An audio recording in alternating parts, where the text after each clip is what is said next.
Hello friends, मैं Rachna Amarnath happy literature channel में आपका स्वागत करती हूँ।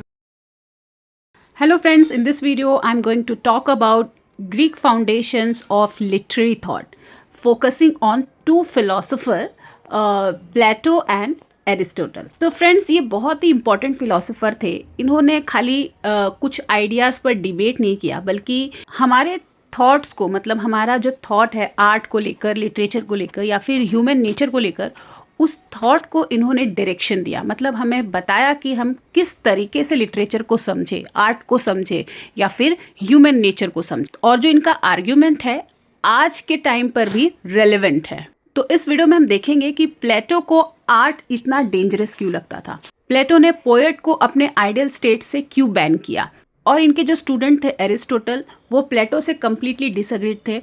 इनफैक्ट उन्होंने आर्ट को डिफेंड किया, अपना ट्रेजेडी का जो कॉन्सेप्ट है वो एक्सप्लेन किया। Then he also introduced few concepts, few important concept like mimesis, catharsis and hamartia. So friends, by the end of this video, you will not only understand these foundational ideas, but also know exactly why they matter for literature, why they matter for criticism and also for your exams. This video is actually very helpful for competitive exams like TGT, PGT or UGC NET. So friends, let's dive into the world of Greek philosophy and discover how these ancient debates continue to influence the way we read and interpret literature today. So let's begin with Plato, the philosopher who had perhaps the most suspicious view of art. तो प्लेटो एक ऐसे philosopher थे जो वो art को लेके बहुत ज़्यादा सस्पिशियस थे, मतलब ये आर्ट के फेवर में नहीं थे। Plato believed in something called the theory of forms or ideas. According to him, the real truth doesn't exist in the physical world around. Instead, it exists in a higher world of perfect eternal forms. ठीक है, प्लेटो किस पर believe करते थे? Theory of forms पर, theory of ideas पर।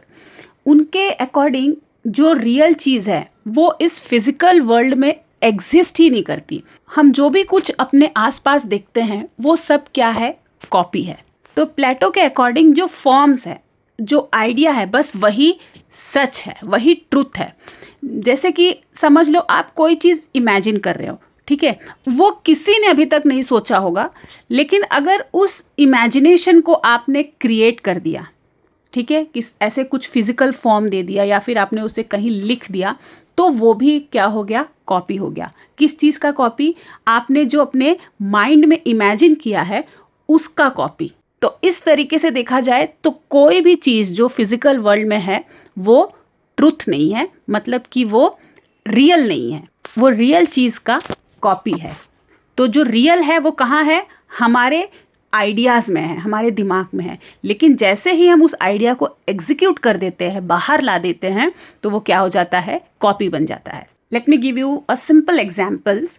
Imagine a chair, okay, every chair you see around you is slightly different, like some are big, some small, some wooden, some plastic, but for Plato there exists a perfect ideal, means a form of a chair. तो form का क्या मतलब हुआ यहाँ पे? Form मतलब एक perfect idea. It is not physical, it is beyond space and time. तो जो भी चीज़ हम देखते हैं फिजिकल वर्ल्ड में वो रियल नहीं है, वो क्या है? इम्परफेक्ट कॉपी है। किस चीज़ का? फॉर्म का, ठीक है। जो परफेक्ट आइडिया है उसका कॉपी है, क्योंकि जो परफेक्ट आइडिया है या फिर जो बोल सकते हैं परफेक्ट फॉर्म है वो फिजिकल वर्ल्ड में एग्जिस्ट ही नहीं होता। वो कहाँ एग्जिस्ट होता है? इटर्नल वर्ल्ड में। जैसे कि आपने मैथमेटिक्स में सर्कल ड्रॉ किया है, ठीक है, तो वो सर्कल हम कितना भी परफेक्टली ड्रॉ कर लें वो कभी भी एक 100% परफेक्ट सर्कल नहीं बन सकता। उसे हम एकदम बारीकी से देखेंगे तो कहीं ना कहीं उसमें कुछ ना कुछ इशू रहेगा, कहीं लाइन यहाँ वहाँ गई है। ऐसे देखने में आपको लगेगा कि वाओ एकदम परफेक्ट सर्कल बना है, बट उसे हम जूम करके देखेंगे तो कहीं इंक स्प्रेड हुआ है, कहीं कुछ हुआ है। तो जो परफेक्ट सर्कल होता है वो सिर्फ और सिर्फ हमारे सोच में होता है, और उसी को क्या बोलते हैं? आइडिया, उसी को बोलते हैं फॉर्म। तो वो चीज़ फिजिकल वर्ल्ड में एग्जिस्ट नहीं होती। आई होप आपको प्लेटो का सोच समझ में आ गया हो, क्या सोचते हैं, वो क्या बिलीव करते हैं। Now here comes the problem with art. अब आर्ट के साथ क्या प्रॉब्लम है देखते हैं। When carpenter makes a chair, he is copying the form into a physical object. ठीक है, जो चेयर का जो फॉर्म है वो कहाँ पर है, हमारे थॉट में है, हमारे माइंड में है।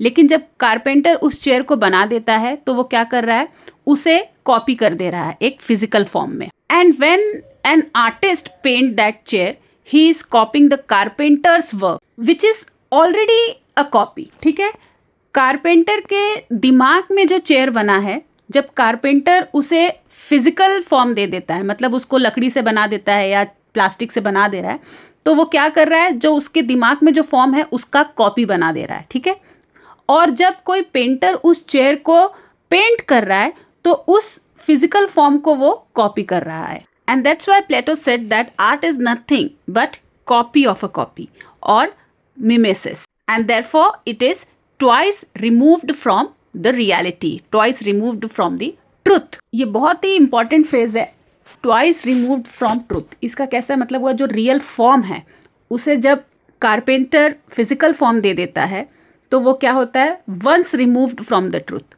ओके, और फिर जब उसे पेंटर ने पेंट कर दिया वो फिजिकल फॉर्म को, तो वो क्या हो गया, twice removed from the truth. फिर यहाँ पे चीज़ें ख़त्म नहीं होती है।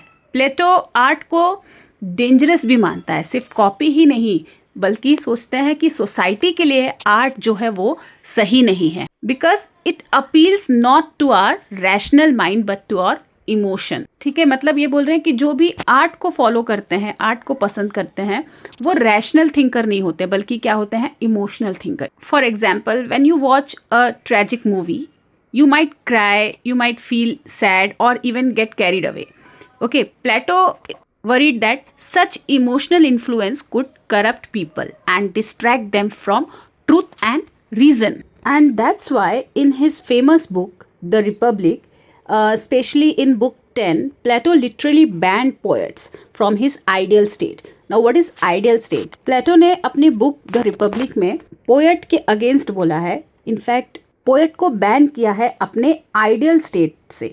तो ये आइडियल स्टेट क्या है, मतलब एक ऐसा जगह, एक ऐसा सोसाइटी जो बहुत ही परफेक्ट हो, जहाँ पे लोग अपने काम को बहुत ही अच्छे तरीके से जानते हैं, सब कुछ एकदम बैलेंस्ड हो। So ideal state is Plato's ideal society where the society is ruled by philosopher king, supported by soldiers and sustained by workers। तो प्लेटो के अकॉर्डिंग जो आर्ट है वो हमें नॉलेज की तरफ नहीं लेके जाता बल्कि हमें मिसगाइड करता है। पोएट यहाँ पे टीचर नहीं है बल्कि करप्टर है, corrupters of the mind. So friends, in short, Plato the idealist saw art as an imitation and a moral danger.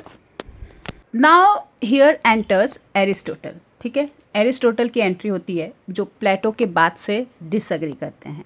और एरिस्टोटल कौन है, प्लेटो के स्टूडेंट हैं। Aristotle, Plato's own student, decided to defend art against his own teacher's attacks, and here begins one of the greatest intellectual battles in history. So first, Aristotle agreed with Plato on one thing, that yes, art is an imitation, art is mimesis. Okay, यहाँ पे Aristotle जो है वो प्लेटो से agree करते हैं कि जो आर्ट है वो कॉपी होता है, वो इमिटेशन होता है, वो मिमेसिस होता है।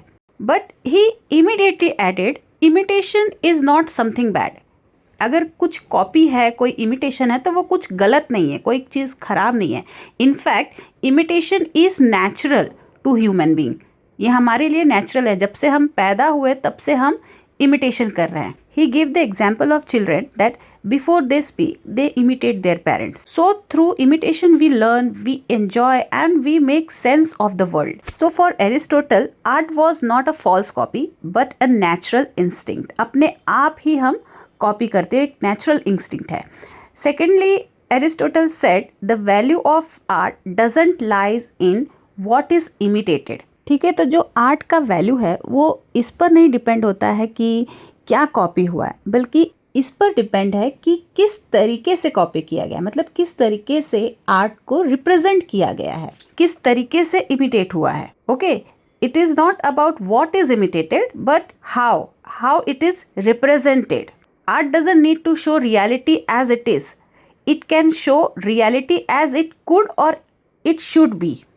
समझ में आई बात? एरिस्टोटल बोलते हैं कि जो आर्ट है वो भले ही इमिटेशन है, लेकिन वो कोई ख़राब इमिटेशन नहीं है, इमिटेशन होना कोई बुरी बात नहीं है। और आर्ट सिर्फ इसके ऊपर नहीं डिपेंडेंट है कि क्या कॉपी हुआ है, क्या इमिटेट हुआ है, बल्कि किस तरीके से हमने चीज़ों को रिप्रेजेंट किया है। जो कॉपीड चीज़ है उसको किस तरीके से रिप्रेजेंट किया है।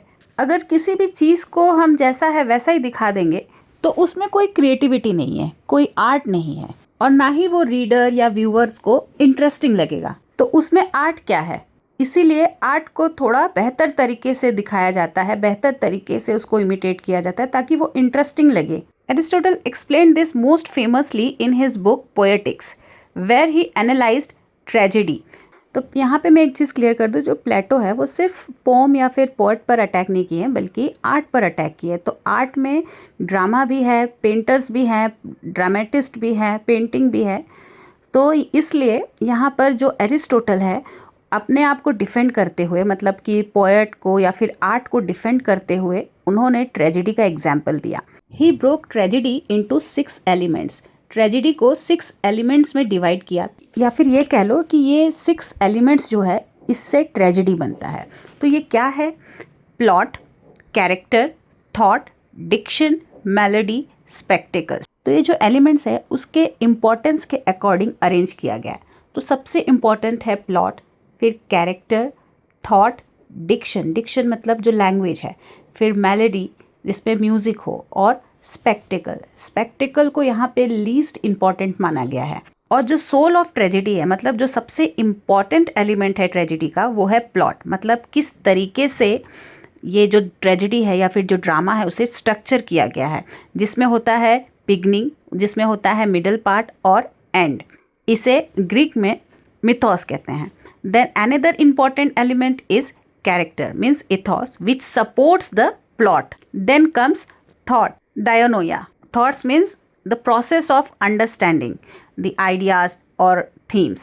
Then next is diction means the choice of use of words, language, phrase, इसको बोलते हैं diction. Then melody, role of music or chorus.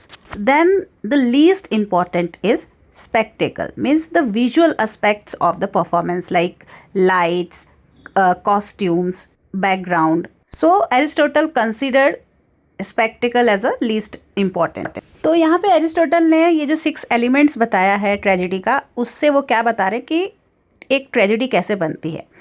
But यहाँ पे उन्होंने बताया है कि ट्रेजेडी में जो सबसे इम्पॉर्टेंट कंट्रीब्यूशन रहता है ट्रेजेडी का, वो है catharsis. Okay, for Aristotle the purpose of tragedy is to arouse emotion of pity and fear. अगर प्लेटो कहते हैं कि जो आर्ट है उससे लोग जो है इमोशनल हो जाते हैं, ड्रामा देखने के बाद लोग इमोशनल हो जाते हैं, तो एरिस्टोटल बोलते हैं कि ये बात अच्छी है, और इसी को क्या कहते हैं? कैथारसिस। अगर हम कोई भी ट्रेजेडी को देखते हैं, उससे हमें डर लगता है या फिर हमें बुरा लगता है, हम खुश हो जाते हैं या हम रोने लगते हैं, तो उससे क्या होता है? हमारे अंदर का जो इमोशंस है वो बाहर आ जाता है और हम क्लियर हो जाते हैं, हम हल्के हो जाते हैं। अगर हम रो देते हैं कोई भी ड्रामा देख के, तो उससे क्या होता है? हमारी सारी फीलिंग्स बाहर आ जाती है, जो दबी हुई फीलिंग्स होती है वो बाहर आ जाती है। तो हो सकता है ये एक तरीके का थेरेपी हो। इसे कहते हैं emotional cleansing. You feel lighter, calmer and even wiser after experiencing a powerful play. Then another important term from Aristotle is hamartia means the tragic flaw.